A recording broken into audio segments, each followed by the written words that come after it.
Hi everybody. Today we're going to talk about how to get started using a popular malware analysis tool, Ghidra. Ghidra is a free open source disassembler. That's a tool that takes machine code and translates it into human readable assembly code. That allows analysts to read the code statically to look for locations where indicators of compromise can be reviewed in a debugger, and also to determine the capabilities statically. Ghidra is a great free tool. It has a lot of options and a lot of capabilities, but unfortunately it's a little bit difficult to figure out how to get started using. It's because the user interface is not the best, so a number of kind of poor choices were made that make it a little bit difficult to determine its basic functionality. And then it has so many options, and not all of them are fully explained to help, that just makes it a little bit hard to figure out how to get started. So because of that, we're going to go over how to use it, basically from installing it to using it to analyze a file, and to cover 90% what you need to analyze malware. The other 10% we're going to leave because you'll basically get enough of a foundation so that you can figure out how to do that on your own when the need arises. To start with, let's go over how to download Ghidra. If you Google just download Ghidra, you'll get to their main website here. You can see there's just this download Ghidra button. So you just select that and it downloads a zip file, and all you need to do is unzip it. Ghidra is just a Java application, so it'll run on any system that you have Java installed on or that can run Java. So if we scroll down a little bit farther, we see the installation guide. So if we open that up, and I have it open up here, it'll give you the platform supported, minimum requirements, things of nature. But basically it'll run on Windows, Linux, or Mac as long as it has Ghidra, or as long as it has Java. So if we scroll down, we can see the only real requirement you have is you need, let me see, Java notes. Be the Java runtime development kit on the path run. And that's really it. So once you have Java running on the path, Ghidra will run it, and then it's just a Java application. So I've already downloaded this and unzipped it. Let's go into this. So I'm going to do this demo with Ghidra 9.2.1. So I double click it, and I have this Ghidra run and Ghidra run.bat file. The Ghidra run file is basically the file you would double click to run in a Linux, and the Ghidra run.bat file you do on Windows. So I'm going to double click it because I'm on Windows, and then it'll take a few minutes to open up. You can also make a shortcut to this batch file or just a Ghidra run file if you want, if you use it more frequently. So I would recommend doing that. Just as a note, as this is popping up, Ghidra by itself is not the fastest tool. It's going to run slower than all the other disassemblers like Pro or Cutter or Binary Ninja. But on my machine, basically on your host machine, it'll run a little bit faster than VM. But inside my VM, particularly with the video recording software running, I don't have that much memory and RAM for everything. And so it's going to run probably 2 to 3 times slower than normal. So it's still not going to be super slow for what we're doing, but just keep in mind that it will run a bit slower on my machine because of all the software I'm running right now. So when it opens up, you have this basically no active project. The first thing we need to do is build a project to hold the files. So we go to File, the New Project. We have non-shared or shared. For individual users, just pick non-shared. The shared project is if you're going to house this on a server and have multiple analysts try to access it and analyze it at the same time. That's more of an advanced topic that we're not going to discuss. So for personal use, you just do a non-shared project. Hit Next, and then type out your project name. I'm going to do Demo, and then we'll hit Finish. So the folder is basically just a folder to house common files. So I can make different folders for different projects I'm working on. It's just basically a folder structure. So I'm going to analyze for demonstration the command prompt on the Syswap64 on my Windows 10 if you want to follow along. So I already copied that into my demo folder. All I do is drag it over the folder to import it. This will take a second to import. First, it's going to try to decide what file type it is. So you can see it recognizes a Windows PE file x86. So I'll click OK. But actually, before I click that, if it was Linux and it didn't get the right architecture, maybe the wrong endiness, you can do the browse and select the right one for yourself. It usually does a pretty good job on Windows and Linux files. So unless you're using some sort of like niche architecture, it'll probably pick the right one by default. But just know that you can change it yourself manually if you need to. Once it opens up, it's going to just pop up in this demo folder. And again, it'll just take usually anywhere from like 15 to 30 seconds. On my machine in the VM, it's going to be more in the 30-second range. If I was running this on a base machine, since I can do that statically, it'll probably be more in that maybe 15-second range. So click OK to the basically just the summary window. And then opening this up, all I'm going to do is drag it over the Ghidra head. give this a second to open up. Once it comes up, it's going to ask me if I want to analyze it because it's not been analyzed. The first analysis was just determining the kind of program type to import it. Analysis is going through the disassembly process. So I'm going to click no, just to show you that if you don't analyze it right away, you can always do it later. I can go to edit, analysis, auto analyze. And then these are all the different scripts you can analyze. You see I can look for ASCII strings, I look for data references, I can try to ID common functions based on like library functions. If I click on any one of these, I see the options I can change. So I see the ASCII strings has a minimum length of 5. I could drop down and make the minimum length higher if I wanted to. I leave all the defaults the same. I'm going to uncheck a couple options just for demonstration purposes and hit analyze. Normally I would pick all the default options. The only reason I'm changing that, as I mentioned, this is running a bit slow on my computer with the video recording software. Those two options use a decompiler to get more advanced features, but I don't need those advanced features to demonstrate stuff. And because it's using the compiler to figure them out, it takes probably double the time to do it. On large files, they'll actually be turned off by default. This file is not large enough, but I just do it to speed things up a little bit. While this is analyzing, I'm going to go back to the main window and talk about that for a second. This Ghidra head is what's called a tool. In this case, it's a code browser tool. So you see, hover over it, we see code browser. A tool in Ghidra, it just saves settings. For code browsers, I can save multiple settings, all with different user interfaces. As I mentioned previously, the default options in Ghidra for the user interface are really pretty poor. So I've modified a number of the default options and saved off those code browser tools into a separate one. I have that on my GitHub page. The link is in the description of this video. So feel free to go to that and download it to use it for yourself. It's the one I'll be using for this demonstration because, again, the default options for Ghidra just aren't that good. On top of downloading the code browser tool from GitHub, there's also a link to the website where I explain what I modified in the code browser tool. So if you want to import the tool, you just download it and then you do tool, import tools, and then all you have to do is select it. So give this a second to come up.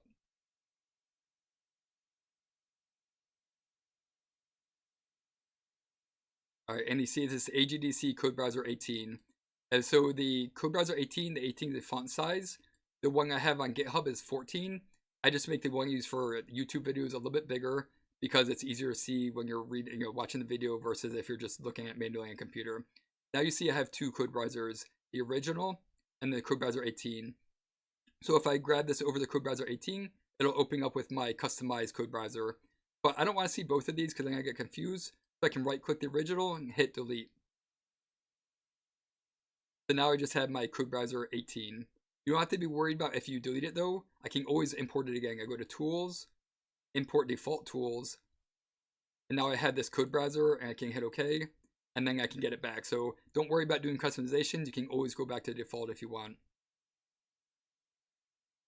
So now let's go back into here while it's analyzing. Let's talk about modifying the code browser while we're doing that. So most of the changes I made, I go into edit and tool options. And these are all the kind of standard places you can modify stuff. So I can go down the function graph and I can change the settings here. I can go down to the listing fields, expand this out, and I have options for all these different fields. And for instance, here's one of the options I changed. You see this cursor text highlight? You would think when you select a line, like an operation or an instruction, it'll highlight all the other instances of the operation. That's how most tools work, most disassemblers. On Ghidra, the default option to do that is the middle mouse button. So I changed that basically the left mouse click button for the updated code browser I have. And I made a lot of changes like that just for general user interface options. So I can go ahead and cancel out of that. Let me go back to that pop-up box up. I think it went away.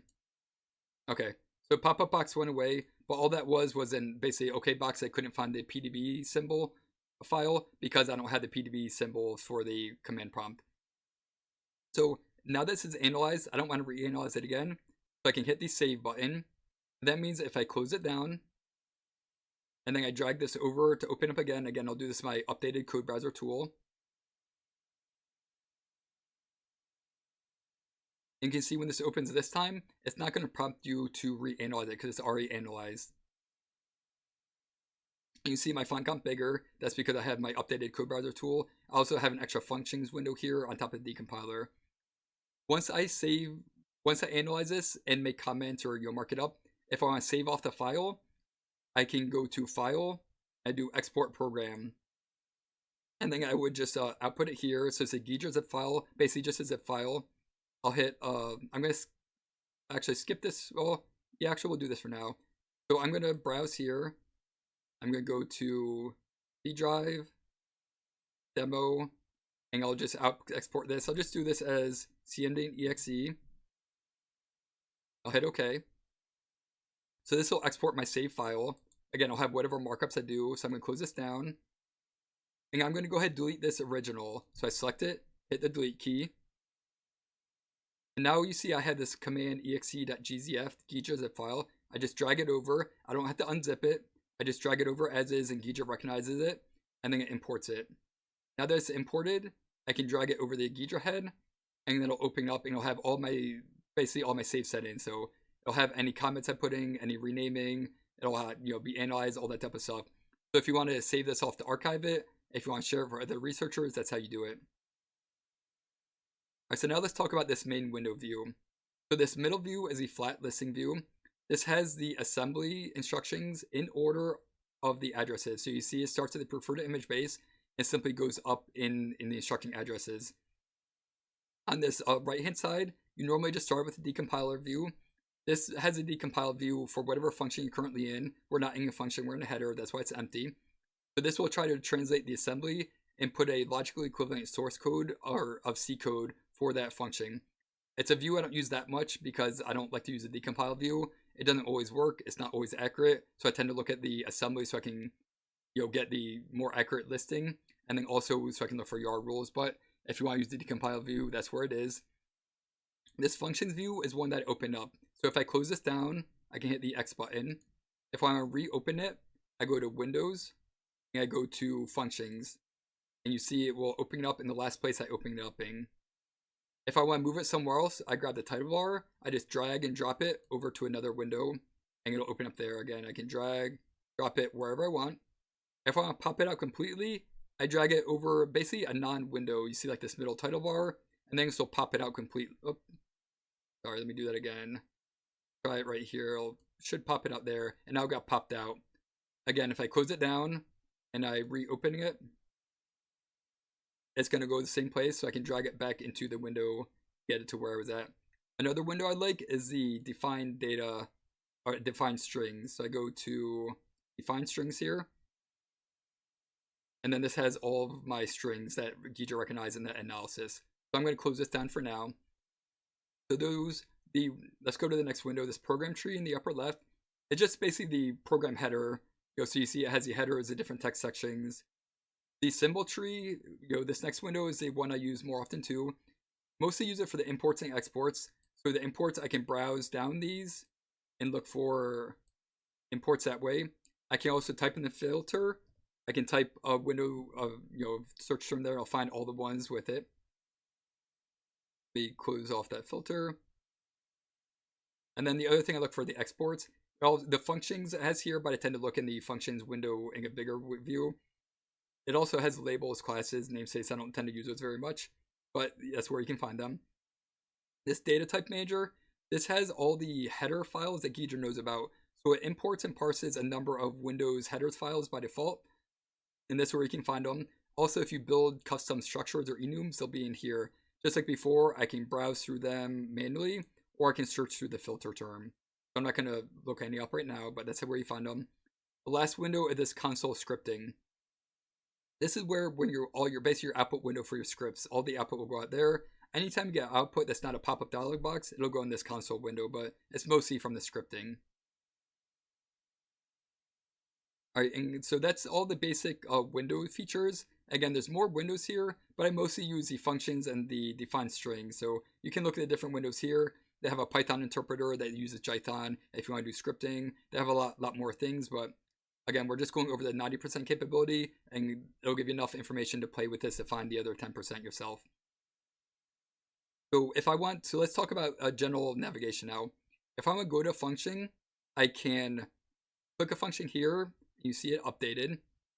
If I want to step into a function, I can select it and I can double click it. I can go into it. I can go to a function by address. So if I pick any one of these functions, I type G to go, and I'll type out the address. So I'll type out 404 Delta 37, hit enter. You see I went to that address. If I want to go to the address at entry point, I can go by symbol name. I type G to go. The address of entry point is always called entry. So I select that and I go into it. If I want to, let me look at this in the graph view. In fact, before I go to the graph view, actually, yeah, let me do the graph view. So the graph view is where I like to do most of my analysis because I get to see the assembly so I can get a look at that for the UR rules. I also get to see the code flow or the logical conditions in an easier format than the flat view to figure out the capabilities. So I select this little chart icon from my graph view. It's basically, in essence, like a stale graph, so every function I'll have to regraph it. So this is the address at entry point. So I want to find the main function. If you're not familiar with how to find the main function, I made a previous video about that, of how to find the start of actor code or win main. So I know I go down to this basically second vid code block, and I know this is my main function. So these arguments are argc, argv, and environment variables. So if I want to rename this, I select L to label, and I'm going to call this main. And then I'll double click it to go into it. Now let's say I want to go back to previous locations. So I can hit Alt and the left arrow key, and I'll go back through my history buffer. So at the main, Alt left again, back to entry, Alt left. And you can see I go through my whole history. If I want to go back forward, I hit Alt and the right key. And you can see I can go forward back through all that stuff. The other way I can go to locations is on top of the entry as a symbolic name, I can go to imports. So I type G to go, I'm going to create file W, and then this will go to here. So you see if I go to the graph view, it didn't update to create file. And you see the bottom here has location not defined. That's because global variables you aren't able to view or the data section inside of the graph view. And because this is an import, it's just a pointer in the data section. So if I want to follow the cross-references, I see some of these cross-references here, and I can double-click one to go to it, or I'm going to hit Alt-Left to get back. I can also view more, because this gets cuts off after a certain number. I forget what the default number is. I do Control-Shift-F to find all the cross-references. And now I go to, I can see all these cross-references. If I select the function name column, I'll go to the top of the function of whatever function has a cross-reference. Any other column I select, I'll go to the actual address. So I'm going to select this first one. I'll go to address 4086F2. I'll close this down.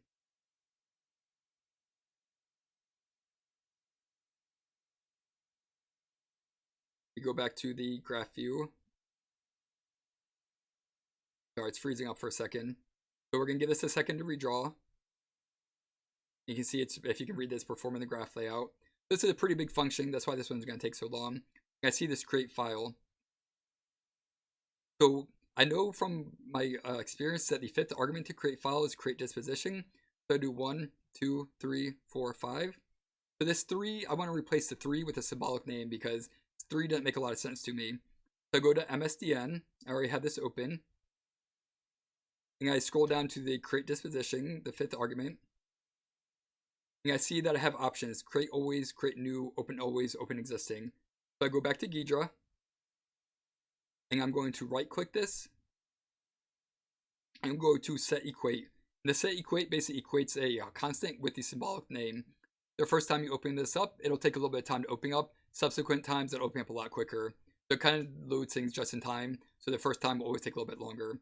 Now all I do is look up my constant. So this one was open existing. So I see that option. I double click it, and then it replaces a 3 with open existing. Just remember that is just a lookup table. All it does is show me all the header constants it knows about with the value 3. So if I pick the wrong one, it'll replace it with the wrong name and could confuse you. Next thing I want to look at is I want to look at converting numbers. So I'm going to go to a different address. I'll type G to go. I'm going to go to 4085 Echo Charlie. And I see here this 2 delta. So this looks like this in the ASCII range, so I want to see what it is. I right click it, I go down to convert. And I can see as a car sequence, a character is a dash, as a decimal it's 45, as unsigned hex is 2 delta. So I can convert these to any of them. I think it's a character, so I select that. And I can see I'm comparing a pointer to the dash symbol. But let's say I want to put a comment. I hit semicolon. And here I have a bunch of comment types. So I put all my comments in end of line, and in my updated code browser view, the end of line comments is the only one I show, and I show it above the instruction. That way I don't have to select a different line. So I'll put a comment, so compare to dash, and hit OK, and we see my comment showed up here. I put it above because, again, a lot of effort wasn't put into the graph view, so this won't expand and contract that well. So if I put it out to the right, it'll get either super big, and it'll be hard to see the code on the screen. So by putting above, it expands out a little bit better. I don't use up a lot of code real estate, so I find that the easiest way to do it. That's how you do comments. We mentioned renaming functions. You can also rename variables. So if I select this local 8, I can see this is a buffer going to grabbing a byte into ECX and then comparing that value. So I'll hit L to label, and then just hit enter to rename function variable. And I can put, let's put it string buffer pointer, because I basically grab the string buffer pointer into CX and dereference it. So that'll give me rename it. Just like the functions, I can look at the cross references, Control Shift F, and then I see all the places that gets used, and I could select them to go to them other places. And by selecting it, you see they're highlighted again. If you use the default code browser view, you'll have to middle mouse click it. But if you do the updated one that I provide for you in the GitHub, you can just do it with a regular left mouse click. All right, let's see a global variable. I'm going to type G to go. I'm going to go to address 4087F delta.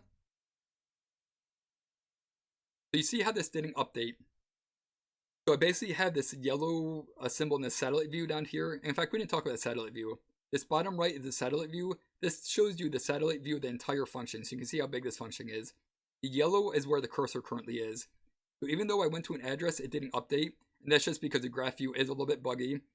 Most things won't work as well in the graph view, but they're mostly work in the flat view. So if I go back to the flat view, I see I went to address 4087F delta. Sometimes just by selecting and going here and going back to graph view, it'll update. In this case, it didn't. I could go and just select this yellow button where the cursor is, and then I can see the cursor here, the 4087F delta, and I go to it that way. If I select somewhere else and go back to the flat view, the other way is sometimes if you do the operation in the flat view, so do G to go, 4087F delta, and it went to it. Now let's go back to the graph view, and you see it went to it. So oftentimes if something doesn't work in the graph view, and it'll probably not work maybe 10 to 20% of the time, if you do the same operation in the flat view, it'll work in there almost all the time, and the graph view will update correctly. So again, there's a number of bugs Ghidra has. It's just something you need to deal with for being a free tool, but for being a free tool, it's pretty capable. So I see this global variable as an R, but I want to see if it's more than R. So I'm going to double click it to look at it, and we see this bottom left location is not defined, because as I mentioned, you can't see global variables in the graph view. So I go back to the flat view.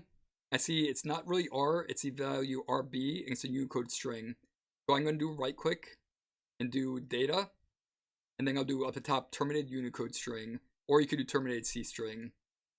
And now it's the value RB. So I hit Alt left to get back, and then go back to the graph view, and now we see it's the RB as opposed to just the unknown global variable. One other thing I want to talk about, let's go to the flat view, is let's say we'll make a Yara signature. And let's say we determined from this add value up through the push of ESI was a good Yara signature. In this case, I don't think it would be. In fact, I'm sure it wouldn't, but let's just say it was. And you can see some of these bytes are truncated. I'll show you how to make those bigger in a second. So at this location, if I wanted to copy these out, I can right click and go to copy special. And then I can do either the byte string, which is spaces, or byte string no spaces. I do the byte string with spaces because I like that better for YAR rules. And now it's in my copy buffer. So I hit Control V, and you see copy out all the bytes. One thing we didn't talk about, I showed in the edit tool options how to customize this. I don't think I showed how to customize this like listen view here. You see how these views are cut off? If I make this bigger, I go to this little symbol here, the little table symbol for this edit listing fields. This has all the fields I can do. So I see the bytes here, so you see the truncated ellipses. I can grab the bytes, I can make that bigger, expand it out, I can make it smaller. I can add fields, and I can add, for instance, the stack depth, and then I can move this around where it's located. I can right click it, I can remove the field. And to close this down, don't hit the X button, that'll actually close that listing view. Hit the little shortcut symbol again, it'll close it out. Now let me go back to the graph view. So that's basically how you modify the listen view, and then again that'll be saved if you export your tool. All right, let me see what else we want to talk about. So we talked about how to open a file and create the projects. We talked about the main views, the different like the flat view, the compile view, the different views we have. We talked about navigating files, cross references, comments, converting values, symbolic constants, making the strings. We talked about docking the windows and resizing the fields. The last thing I want to talk about is running scripts. And I have 2 scripts that run on virtually every file I do, and I'll show those now. And partially because I do the flat or the graph view. You see on this call this function, it always has an automatic function comment and the end of line comment. And all it is function prototype. This prototype is incredibly useless. For the unknown functions, it's always going to be undefined. It won't know what the parameters are. So all it does is expand out the code block to the maximum length and make more stuff I have to read through without adding any value. But there's no way to turn it off. So I made a script that will basically hide those for you. So let me show you how that works, and then I'll explain what it does a little bit better. So I go back to the flat view, and to run a script, I hit this little play button. This opens up my script manager. And then I need to add my script location. So I hit this little outline symbol, and then the green plus button, and I browse to my location. I have mine in the C drive scripts, so I hit OK. And all my scripts have the label AGDC services, so they'll pop up now in this left-hand folder directory. I select it, and I'm going to hit this minimize automatic function comments, and I'll hit the play button. While that's running, basically what that does is, because I can't turn off the automatic function comments, I go through every call or every function, and I replace the end of line comment with a single space. That means I will basically hide the end of the function comment, the automatic one that's basically useless, with a single space so you don't see it, and it shrinks the code block down to the minimum size. You see my output window, it put the output set 589 repeatable function comments. And I go back to the graph view, and you see the code block got a lot smaller. I don't have the function comment that I need to read through that has no valuable information. The other script I want to tell you about, and let me go back to the script window, is this highlight target instructions. So I'll select that, hit the play button. While this is running, basically when I analyze code statically, I'm not reading every instruction. I'm looking for main indicators that give me clues of what's going on. Mostly I'm looking for calls, because functions is where all the heavy lifting is done. I really want to see what APIs are called, because that's where all the main functionalities perform. I want to see all the functions so I can label those with the general capability.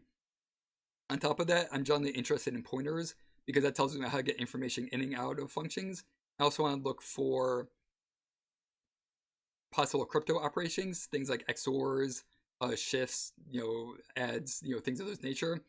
And the final thing I want to look for are inline string operations, things like the movesd, stallsd, scasb, because those are just inline string operations, and because I want to know APIs, I want to recognize those. Let's go back to the graph view. So as we see, all our calls are in red here. So as I'm scrolling through, you see I basically makes it really hard to miss a call. I can see my pointers with its light blue. Again, it's going to be a lot harder to miss those. Let's take a little tangent to see here.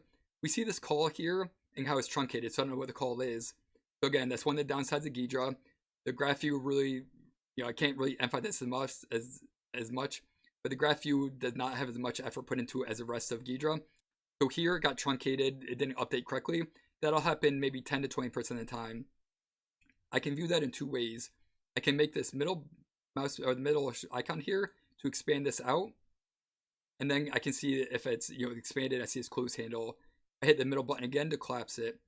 The other way I can do it is if I select it, I can go back to the flat view, and as long as I have the room to see it, I can see the close handle right here.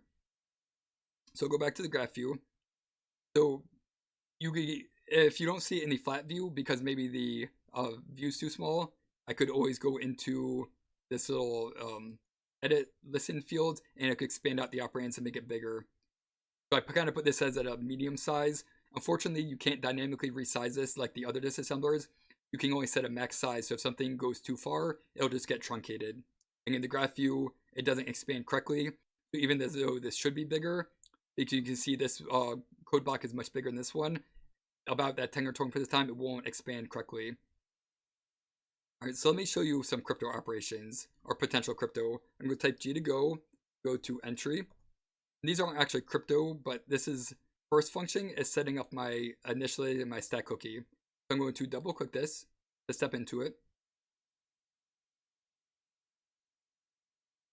And as I scroll through here, I see a bunch of these purples, and those are my general crypto operations. So XORs, not zeroing out, so anything with XOR with the same operand 1 and operand 2 won't get highlighted, but the different operands, it'll highlight it for XORs. It also highlight shift operations. You can check the script to see everything it highlights.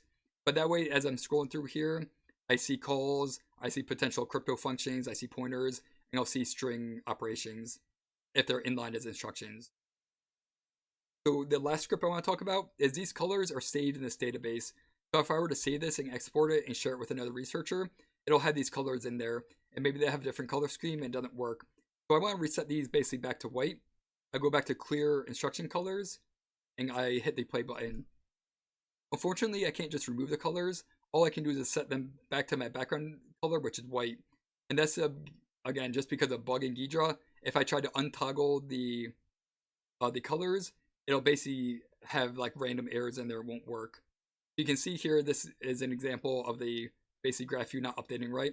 So if you go back to a flat view, we see the colors kind of look okay in here. I can see I can scroll down, everything looks okay. But in the graph view, I get this, whole code block that I had it selected got, kind of messed up color wise. It's not actually colored that blue, it was just because it was selected. So if I select anywhere else and hit this refresh button up here, it's going to redraw my graph. And that'll get rid of that color. And you see here, all my coloring is gone. And that's because I overrode it with the white coloring. So hopefully in a future version of Ghidra, I can just take the colors off. You won't have to worry about what the background color is. But for now, if you use a different background color, you would have to update that clear highlight colors with the background color of your choice.